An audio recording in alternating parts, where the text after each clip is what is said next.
రాజానగరం తాళ్ళూరు మండలం వారిని స్టేజ్ మీదకి ఆహ్వానించడం జరుగుతుంది.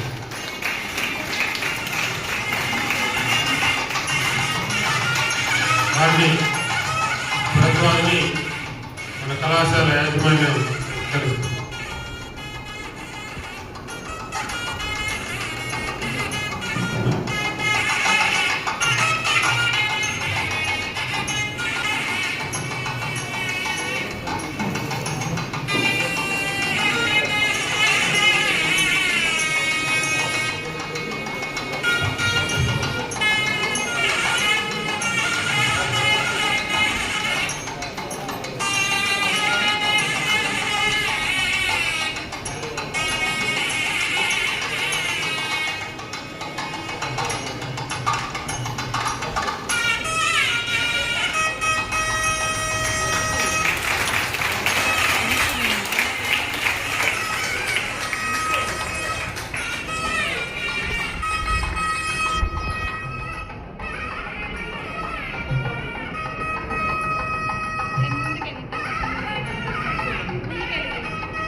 వాటి గురించి మచిలీపట్నం ఈనాడు పేపర్లో చాలా బాగా ఆర్టికల్ వచ్చింది ఈ మధ్యకాలంలో.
అక్రమిక్ ఎక్సలెన్స్ లో అభినయ ఫైనల్ పీఠం విజయ్ రెడీగున్నారు.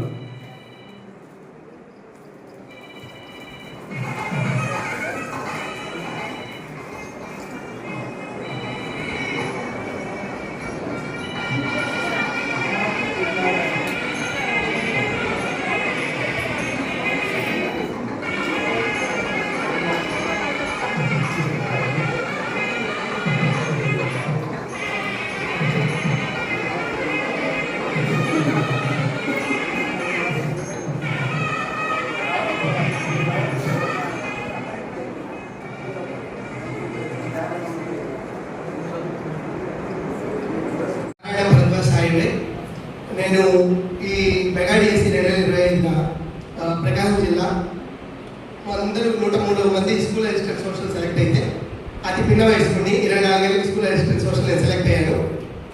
2017-2020 బ్యాచ్ శర్మ కాలేజ్లో నేను BA చదివాను. అప్పుడు 2017 నుంచి 2020 దాకా BA చదివాను. Sir principal sir Srinivasarao sir కానీ, తెలుగు సార్ శాస్త్రి సార్ కానీ, మన ఇంగ్లీష్ మేడం గాయత్రి మేడం గారు కానీ నన్ను ఎంతో ప్రోత్సహించేవాళ్ళు. మేము తక్కువ మంది బ్యాచ్ 5 ఉండేవాళ్ళం. దాంట్లో 2-3 వచ్చేవాళ్ళు క్లాస్కి. 2-3 నేను ఒక్కళ్ళు వచ్చినా కూడా శాస్త్రి సార్ కానీ, ఇంగ్లీష్ మేడం కానీ, అప్పుడున్న సార్ వాళ్ళలో ఎకనామిక్స్ గంగాధర్ సార్ కానీ, హనుమంతరావు సార్ కానీ ప్రతి ఒక్కళ్ళు వచ్చారు, 2 వచ్చారు కాకుండా ఖచ్చితంగా క్లాస్ కూర్చోబెట్టేవాళ్ళు, ఖచ్చితంగా చెప్పేవాళ్ళు సార్ వాళ్ళు. అయితే నేను 9th క్లాస్లో రిజల్ట్ పాస్ అయ్యాను. తర్వాత నాకు ఏం చేయాలో తెలియదు. అయితే ఒంగోలులో బ్లైండ్ స్కూల్ ఉంది అని చెప్పారు. అందుకని నేను 2015లో ఈ యొక్క ఒంగోలుకి రావడం జరిగింది. దాని తర్వాత ఇంటర్మీడియట్ నేను ఏకేవి ఇక్కడ స్టేజ్ మీద ఉన్న పెద్దలు మన కరెస్పాండెంట్ గారికి, అదేవిధంగా ప్రిన్సిపల్ గారికి, ఇక్కడికి వచ్చేసిన ప్రతి ఒక్కరికి ముందుగా నమస్కారాలు. నేను ప్రజెంట్ ఇప్పుడు టైపిస్ట్గా పనిచేస్తున్నాను విజయవాడలో. స్కూల్ ఎడ్యుకేషన్ డిపార్ట్మెంట్లో టైపిస్ట్గా పనిచేస్తున్నానండి.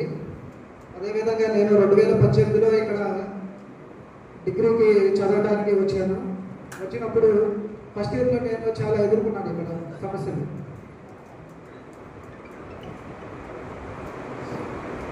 చాలా సమస్యలు ఎదుర్కొన్నాను. అదే టైంలో నేను ఇక్కడ జాయిన్ అయిన టైంలో మా అన్నగారు చనిపోవడం, నేను క్లాస్కి సరిగ్గా రాకుండా, అప్పుడు తర్వాత ఇంకా నేను కాలేజీ కూడా వద్దులే మానుకుందాంలే అని చెప్పి ఆలోచన కూడా చేశాను. ఆ టైంలో మా సార్ వాళ్ళు ఎకనామిక్స్ సారు మాత్రం సార్ అండి మీకు ఏ సమస్యలు ఉన్నాయి ఏంటి అని చెప్పి దగ్గర కూర్చోబెట్టుకున్న వల్ల నన్ను అడిగారు. అడిగితే సార్ ఇలా సార్ ఇది సార్ నా పరిస్థితి అని చెప్పాను. చెప్పిన తర్వాత అలా కాదమ్మా ఇలా ఉండాలి ఇలా చేయాలి, నీకు ఎందుకు వాళ్ళు ఏదున్నా కానీ నువ్వు చదువుకొని నువ్వు స్థాయిలో నిలబడితేనే కదా రేపు ఫ్యూచర్లో ముందుకు ఎదగలుగుతావు అని చెప్పి సార్ నాకు కొంచెం ప్రోత్సహించడం జరిగింది. అదేవిధంగా అప్పుడు నేను క్లాస్కి వచ్చేవాడిని, డైలీ వచ్చి క్లాసులు చెప్పాను, క్లాసులు వింటూ ఉండేవాడిని. మా ప్రిన్సిపల్ సార్ అయితే ఎప్పటికెప్పుడు మమ్మల్ని క్లాసులు ఎలా జరుగుతున్నాయి, ఏమేమి క్లాసులు జరుగుతున్నాయి, క్లాసులు చెప్తున్నారా లేదా, మీకు ఏం జరుగుతుందో చెప్పండి అని చెప్పి బయట నుంచి మేడం పిలిపించడం జరిగింది. అదేవిధంగా మన గాయత్రి మేడం గారు, ఇంగ్లీష్ మేడం గారు అయితే ఏ టైంలో ఖాళీ ఉంటే ఫస్ట్ వచ్చి క్లాస్లోనే కూర్చుంటారు. క్లాస్లో కూర్చోవడం ఏమేమి డౌట్లోనే అమ్మ మీకు అయినా సిలబస్ అయిపోతా కానీ మళ్ళీ దాని గురించి ఇంకా రివిజన్ చేస్తానే మేడం గారు. అలా చిన్నగా అట్లా నా డిగ్రీ కంప్లీట్ చేసుకొని హైదరాబాద్లో ఎంబీఏ చదవని అక్కడికి వెళ్ళిన తర్వాత అక్కడి నుంచి ఫస్ట్ సెమ్ అయిపోయింది ఎంబీఏ. తర్వాత ఇక్కడ నాకు జాబ్ లెటర్ వచ్చింది, ఆఫర్ వచ్చింది, వచ్చి జాయిన్ అయ్యాను. ఇప్పుడు మొన్నటి వరకు ప్రకాశం జిల్లా డిఈ ఆఫీస్లో చేసేవాడిని, ఇప్పుడు ట్రాన్స్ఫర్ మీద అమరావతి లేనండి. అది ఈ గొప్ప అవకాశం ఇచ్చినందుకు నాకైతే ఫస్ట్ టైం స్టేజ్ మీద మాట్లాడితే ఇంతవరకు మాట్లాడలేదు. మీరు కొంచెం అర్థం చేసుకోండి, నేను అంతా కొంచెం ఏమైనా తలపెట్టి మాట్లాడే ఉంటే. Thank you so much.